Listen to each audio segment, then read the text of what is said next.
Hey everybody, thank you for watching this episode of Forehand Disc Golf. We're playing at Live Oak, Hillside. We're playing from the short tees. Hole number 1, it's a shorter par 4. Tried to take the forehand line on the left. And you can kind of see if I wouldn't have hit that tree, it would have skipped on up here. Giving myself a jump putt. But hit the tree, gave myself a little upshot with the Berg. I think it might have been the Berg X. But was able to nail the putt. Again, really short, par 4, so that was a bird. Hole number 2, super short, so I reached for the Berg X. Wanted to just do a bunch of ace runs here. That one was even close, but you can kind of see the wind starting to pick up here, but was still able to get the birdie. Hey, I missed number 3. This is actually hole number 4. I don't know what happened. But anyway, I parred hole number 3. Hole number 4, we're throwing into a pretty good headwind. You can kind of see the movement in the trees. So I decided to pump out one of my Royal Graces out there. I actually got it to the top of the hill here, but it rolled backwards into this. But should have been an easy approach. Should have gone with the Berg X, but I just went with the regular Berg and left myself a long putt. This was unfortunate, but still to put myself in a birdie position on the short par 4 is good. And I missed, and then I missed again. Haven't been posting much, and one of the reasons is I can't putt, and it's really tough to watch. Here, I'm grabbing a Royal Grace. My thought is throw it over the trees on a flex, and then let it die out, but I didn't give it enough height, too much flex, and so I ended up hitting the tree, and I ended up spitting out in a not bad spot, where I grabbed my Berg X, and just have this short little approach. Just lay it up off to the right hand side, and then all I gotta do is make this putt to save my par. Okay, then we get to hole number 6, short little 240 foot hole.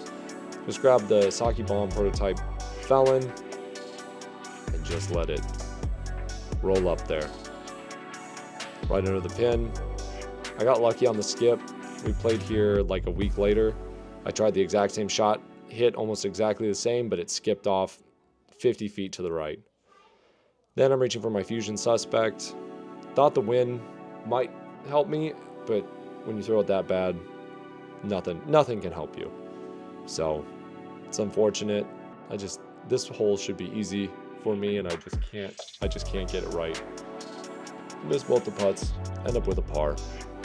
Then we move on to the next hole. It's uphill. The wind is really starting to pick up, so I reach for a Lucid Felon. This is my flippy Felon. And you can see there it flipped almost instantly and just held the turnover line the entire way. And the fade never really hit, but still giving myself a putt here.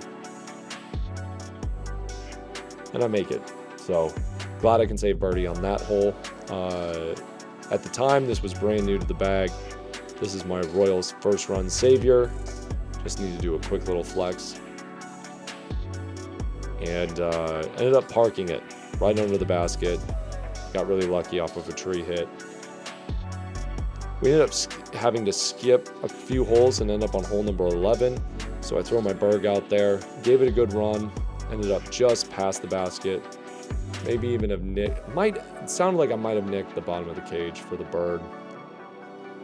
This hole is only 212 feet, should be my bread and butter. It's a great forehand line. Throw the VIP anvil just way too early, leaving myself this stretched out, silly little putt where I was like, I'll just try the anvil, but was able to save the par. Here we're throwing into a massive headwind, so I reached for the Rive instead of a Raider or my Strive or my Grace, and threw it on a lot of flex. Was still able to get it out there over 400 feet. This is another short par 4, so I just had to step up, throw the Berg into this headwind, and ended up putting it right under the basket for a bird. Then we got the easiest hole probably on the course, and I thought I could throw it into that headwind and it bring it right to left, and I just hung it up there for way too long in the Berg. I just threw it wrong, but was able to still get the birdie on that one. So now we're on one of my least favorite holes, hole 15. All you got to do is get it up and through that gap, maybe to the left. So I put quite a bit of hyzer on that Brave, but it wasn't enough. So I put myself in a bad spot. Then I grabbed my Opto Glimmer Explorer, and I'm actually pretty happy with getting out of that spot and staying on the fairway. So I'm saying I'm aiming just to the left of that dying tree with the suspect, end up throwing it right past it and up there to give myself a chance at the par, which I'm extremely happy with just because this hole eats my lunch and almost every time. Able to wrap it up for the par. Next, we've got a fairly short par 5, so I rip out a Royal Grace out there, and that's pretty much where I want to be. I was able to crush it up there. The basket is pretty much straight where I was aiming, right there over this tree line, so I'm throwing the Brave, trying to throw it on a flex, but my angle was wrong, everything was wrong, didn't put enough power, but got down there into the clearing, giving myself a long jump putt at the eagle, which again, really short par 5, but we are playing the shorts. I'm not that good to play the longs just yet. You can see that wobble, never even gave it a chance, but still a layup birdie, no matter how sad it is a blessing. Then throw my Royal Savior just awfully. I don't know what that was. I threw it like it was understable, and it isn't. So kind of have this stretch out putt to try and get a birdie on, again, a forehand dream hole. And I miss it just off the top of the cage. A lot of fluttering putts at this time. This was a few weeks back. I'm just finally getting it out now. Here, this is another short par 5, but really touchy.